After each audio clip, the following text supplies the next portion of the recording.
Can we start sort of team news wise, whether or not you have sort of scope to roll things around for Monday?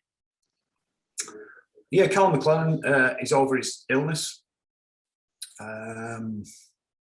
So he can come back into contention.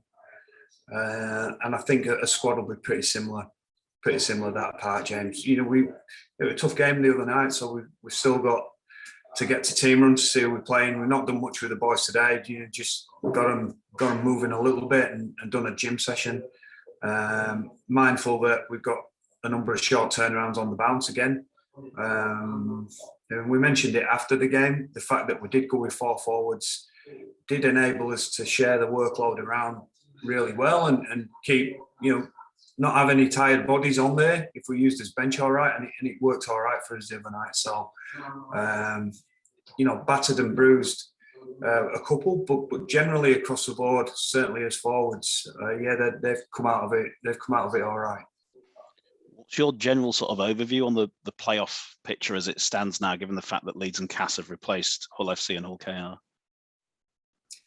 Probably what it was before our game at Wigan the other night. As you know, I know Harry Newman had, by the sounds of it, had been talking it up as the biggest game. I think your next game is your biggest one, and we said for a while we just need to concentrate on ourselves, and league tables take care of themselves. I still feel you can't take anything for granted, and there's plenty of things that can happen, James. Plenty of twists and turns that can happen here if you don't get your performance right. So, you know, we're in a good spot, or a better spot than we have been, in the fact that we can control our own destiny from here on in, and that starts on Monday against Wakefield. How do you gauge them, and certainly with regard to the job that Willie's done in a short space of time? Well, they certainly had an upspurt, haven't they? You know, that which can happen. A little bit of pressure off, and a little bit of a different voice. They have seen that upspurt, and you know, they are a capable team with some really capable players in it, and you know, certainly showed beating Warrington and OKR are no mean feats. You know, great performances. They had a narrow loss to Cass. So yeah, Wakefield away. I think we've seen many times over the years it can be a graveyard for. I won't say poor attitude, but sloppy attitude. You know, if you know, it's not the most salubrious surroundings. And I say that having absolutely loved my time as a coach there. You know, but the changing rooms aren't like they are at Headingley. You know, the warm-up sometimes can get you. So we need to be on guard and make sure, you know, we're 100% right in the frame of mind that we turn up in on a short turnaround. Again, a team what's, I would say, regained some confidence in itself over the last 3 or 4 weeks. What sort of reception do you generally get when you go back to Bellevue? Same one as I get everywhere in rugby league, a terrible one. No, I have a lot of friends there.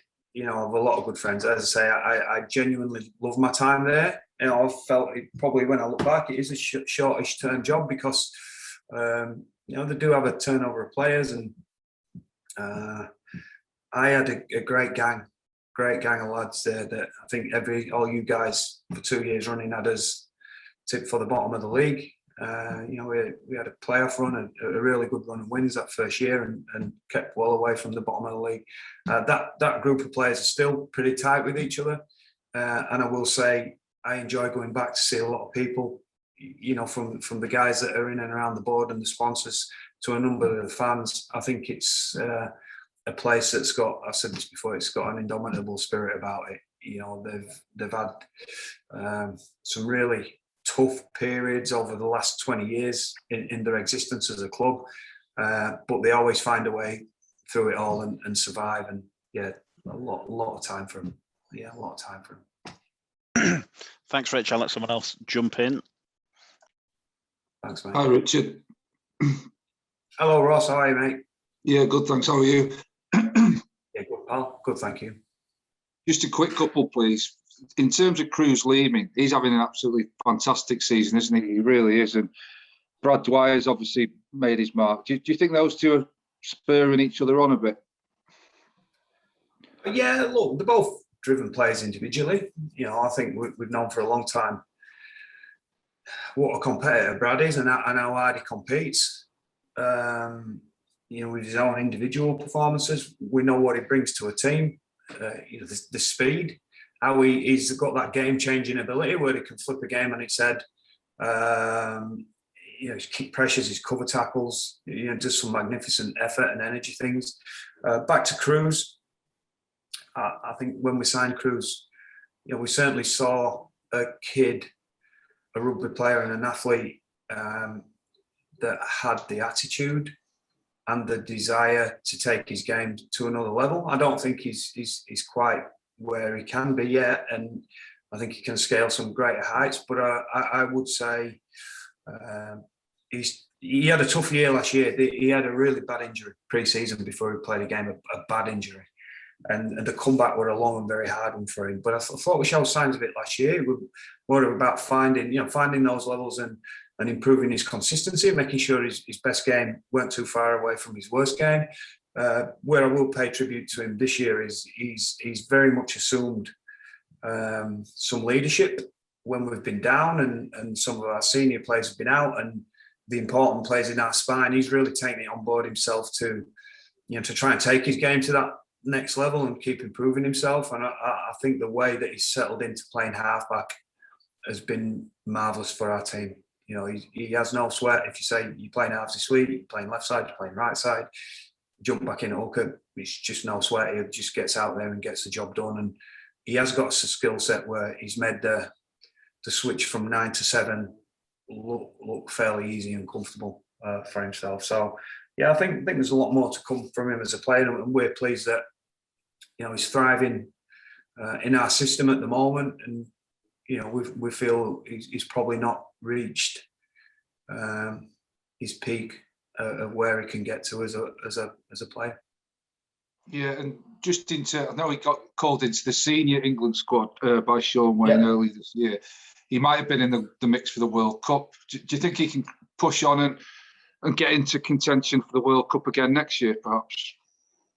Yeah, look, there's one thing I'll never do is I'll never sort of I'll always champion our players to show them behind the scenes, but I'll do it in an honest way and think, you know, I would never push a player just because he's at our club. I'll push a player if I think that he can offer Sean what he's looking for.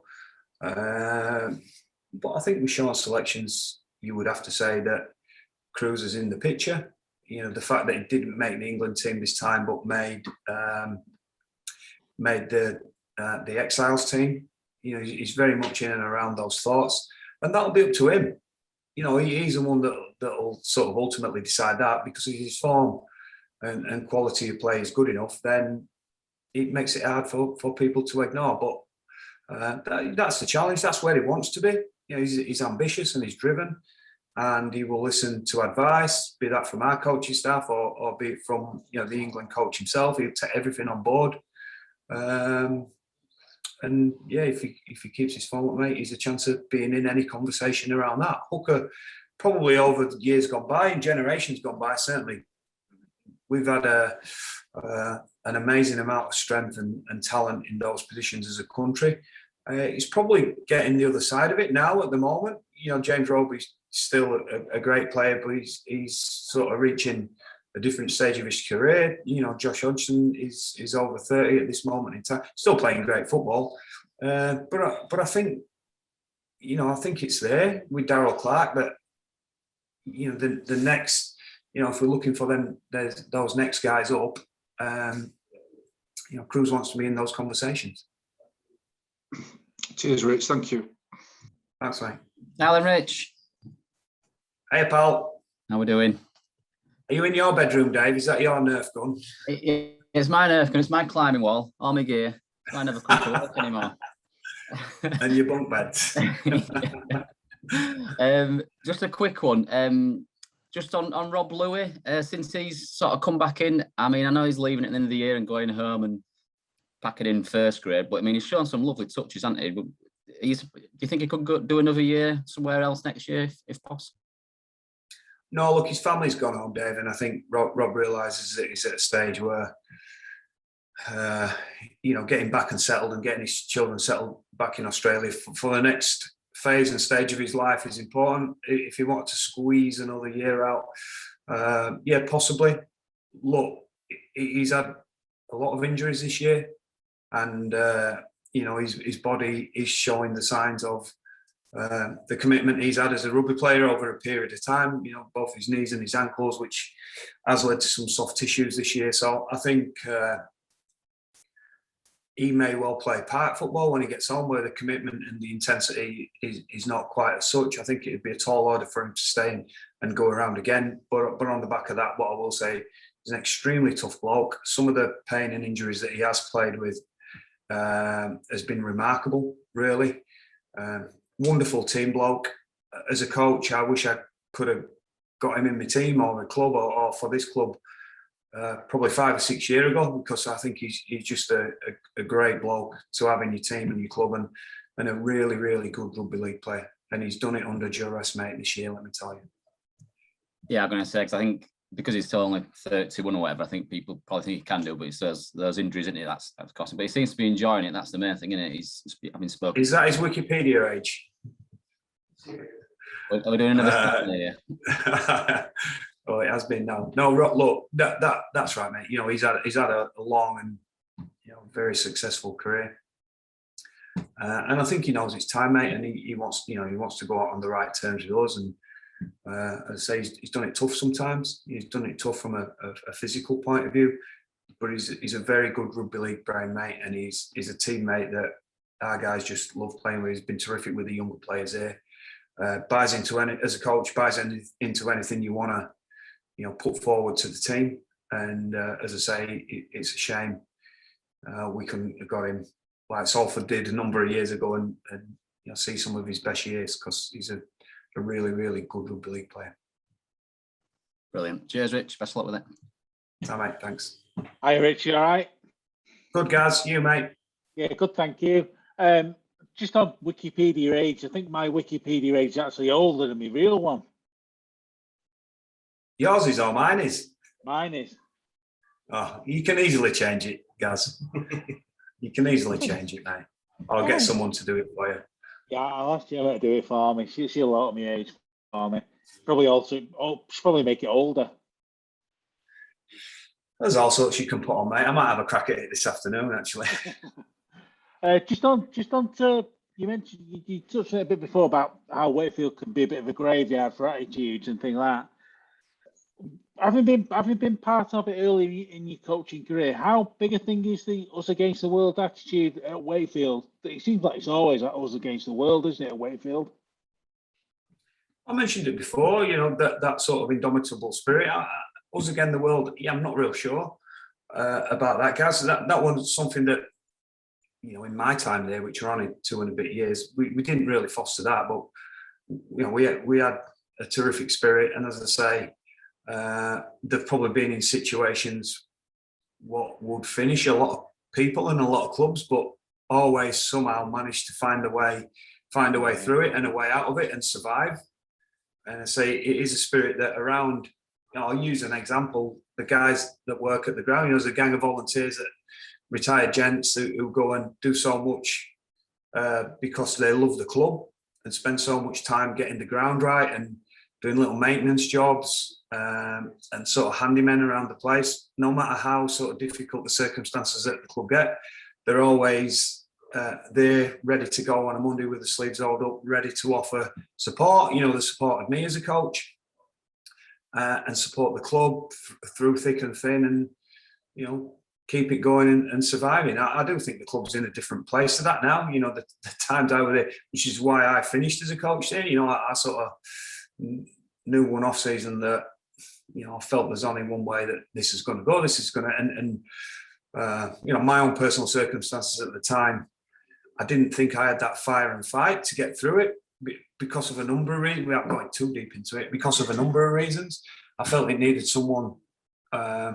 You know, rather than stay around and pick my money up, I felt it needed someone, you know, to take on that fight with a bit more fire than what I potentially had at that moment in time, through a number of reasons. But they always seem to do that. You know, even Chris Chester, you know, I know Chris has just left, but for a couple of years when he took it on, they had a couple of great finishes, and they'll find a way again, mate. They always do. They'll find a way again, and I think despite some difficult times, and results always bring that, Gaz. When your team's not winning, despite the playing field and the hand that Wakefield are dealt, I think Michael's done a good job to get them to a point where they can spend a little bit more on the team, and he's seen them through some tough times and been very loyal, and continues to try and take the club forward, because that's not an easy task. If Michael's not there, who's going to take that? Who's going to take that on? Sure. People sometimes need to realise that there's probably not a queue of multimillionaires lining up to pump the hard-earned cash into Wakefield at this moment. But I know they've got plans for the ground, and as I say, they've had a little bit of an upturn, and the mood in the place is seen through another difficult period, and hopefully they're on the other side of it, just not on Monday. And just on the fixture list itself, with it being another really short turnaround, beyond this season, beyond this weekend, so do you think it'll be almost like more regular sort of coaching weeks, like one game a week rather than 2 and 3? Oh, I hope so. I think the competition's got to get back to that. I mentioned the other day about COVID. Well, COVID, we know COVID's not going to go away, but hopefully it becomes a more accepted part of our day-to-day lives, and the protocols ease up a little bit. I think we've obviously, for health reasons, still got to be very, very careful and sensible with it. But we don't, as a sport, want to be at a point where we have fixture congestion. The league table is decided on a points percentage, and the game is, having games called off and players stood down because of minor COVID issues. It'd be great if we get to what would look like a normal regular season. We need it, the players need it, mate. The fans, I think, obviously want it too, and maybe we can get scrums back and have an adaptation of the laws and get a bit more balance in the rules at times as well. I think this is the third or fourth sort of 2-game weekend, isn't it, of the season? Just how difficult has it been to sort of guide your lads through all these repeat weekends, like 2-game weekends? I think this will be our third one. You guys will correct me, and Phil Daly's next to me, but I think we've done a stint where we did five games, some of them 6 in 14 days, and then we did a 4-game in 14 days, and now we're number of 5 and 6 day turnarounds. But it is what it is. It's same for a lot of clubs, not all of them, but it's same for a lot of clubs. And I mentioned this before last week. We just got to be adaptable, mate. And if we change his team, we change his team. And if we only have one small training session, that's what we've had to get used to at this moment in time. It doesn't give you a normal prep, and it certainly doesn't give you the amount of recovery you would like for your players. So hopefully we can get away from that, but it is what it is now, and we've got to do as best in these circumstances. And just one last one for me. So referring back to more normal fixture list, do you think that can sort of re-inject the more quality into the competition as well, rather than just being a case of getting through it and almost slogging through it? You can have like quality games rather than just sort of like almost like survival of the fittest. Oh, well, 100% for starters. I think that's a longer conversation for this press conference. That's a bigger conversation for the game about what could increase that. The amount of players playing the game, Gary, the amount of players and the pathways, situations around that, and the depth and quality is probably a bigger question for the game. But undoubtedly, it is survival. These are elements of survival of the fittest, and how the fixture list falls, and the impact that fixture list can have on your team. Especially around injuries. There's been a lot of injuries, which may well have been something to do with what we've seen over the last 18 months. But I think there's probably a longer conversation about how we can replenish the game and drive up the quality. Although I am going to say this, and I say this, I think there's been some really good games lately. I think the general malaise and in some cases question marks over areas of the game. I still think sometimes, actually, do you know what? I have watched some really good games lately, some really good high quality games. And I said it to you last week. I think the players can not save the game, but they're the ones that are going to ultimately decide the product. But there's some other things along the way, Gary, like COVID-affected season, depth of talent, rules, and there's a lot of things that can maybe be reviewed to think how are we going to get, how are we going to drive and increase the quality of the product, which we can do, mate. We can do. Cheers, Rich. Thank you very much. Cheers, pal. Hi, Richard. Hey, Martin. Here. Yeah, how are you doing, mate? Yeah, good, pal. Thank you. Good. Not replied to your email yet, but I will. I've given it some great thought. Right, I'll look forward to that. Yeah, it's and don't be afraid to criticise. By the way, if you disagree with I won't. No, I'm sure you won't. Just a quick one, mate. It's interesting, this game on Monday, partly because, if Chris had still been in charge, then the feeling probably would have been that Wakefield might have been sort of just slowly winding down. They obviously can't make the playoffs. And there might have just been, he might have been experimenting with a few kids and goodness knows what. But with Willie having taken over, Willie's obviously as keen as mustard to get the job full time, fairly obviously. And I think he's going to have his team fired up. He's had 2 out of 3 wins, which is, I've not seen last night's game. It must have been a good, it must have been a great win for him. Yep. To beat Stanley Smith's side. His great mentor. So I think they're going to be up for this game on Monday, and it's going to be a real fascinating match for you, I would think, and you must be going into it recognizing that.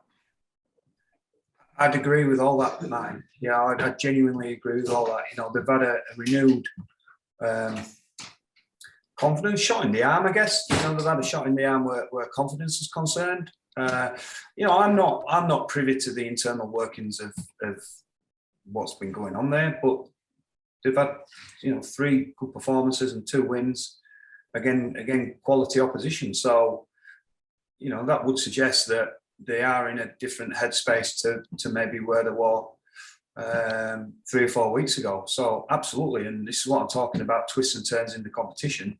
I don't think you can turn up anywhere, Martin, at the moment and think that any game is a gimme, and that's when we're looking at the league, the fixtures, who's got who to play, the turnarounds.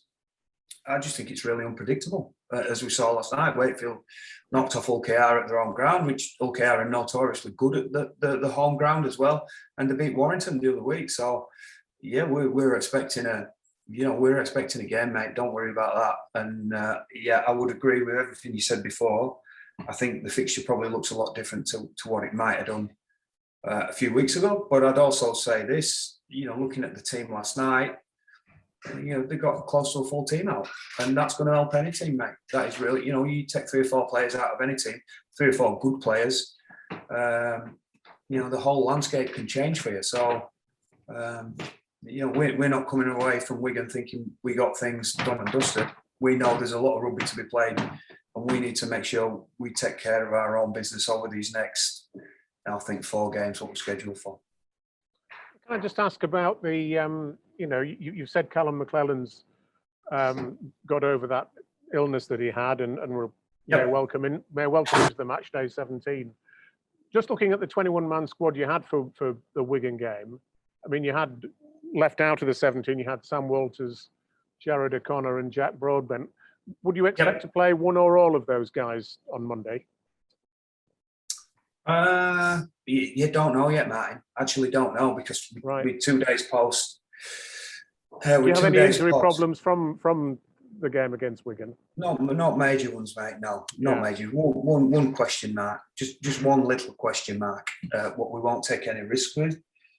So we would have Callum to come back in. Sam were 18th man the other night. He had a good performance against Huddersfield. And Jack Broadbent is ready to back up any issues we've got with the backs. But we haven't got any major issues at the moment. I think our biggest concern is just one potential that might need a rest. And the other, I guess, conundrum we've got is if we put Callum back into this team and go with 2 hookers, or we go with a big 4-man bench that worked pretty well for us the other night. That's more the question marks we've got coming into this. I mean, the kid who's really been outstanding recently is young Morgan Gannon, but I mean, he's only 17, and I just wonder, whether you're going to keep playing him or whether you're going to rest him. Obviously, I mean, it looks as though he can handle it, but with a kid at that age, you've got to be a little bit careful that he doesn't try and do more than he's capable of at this stage of his career. We're mindful of that. We're mindful of that. I guess, Martin,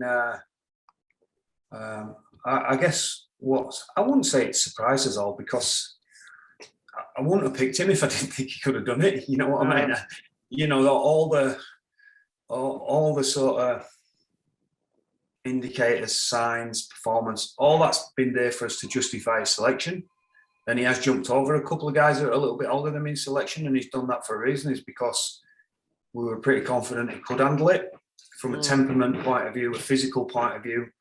And he just gets rugby league. He's a kid that's played rugby league all his life. He generally played as a middle, as a loose forward, but he's had a pretty seamless transition to the edge, and it has been a great positive boost for us that he's handled it so well. We played him again. Some of the clubs that are probably underneath us in the competition, if you like. To start with, we gradually give him some games off the bench, although his first game was against St Helens, and he played against Wigan early doors PA. But we limited his game time, purposely. I've got to a point that injuries and a little bit of form has dictated, we're going to give him a crack. To play, he did 72 minutes the other night at Wigan. He did 40 minutes up against John Bateman, with Jackson Hastings playing on his edge as well. And it's been extremely impressive just how easy and how comfortable he's looked. We aren't looking at him thinking he looks like he's a 17-year-old kid. Absolutely far from it. It looks like he's been there all his life. Yeah, he does. And he's only going to get better, I'll tell you. He's only going to get better. But back to your original point is, yes, we are mindful that before he's properly physically developed, we're going to put him in any positions that could have an adverse or negative effect on his progress by overplaying and getting him bashed up. We're not going to do that. We simply won't do that. But at the moment, he's handling it really, really well.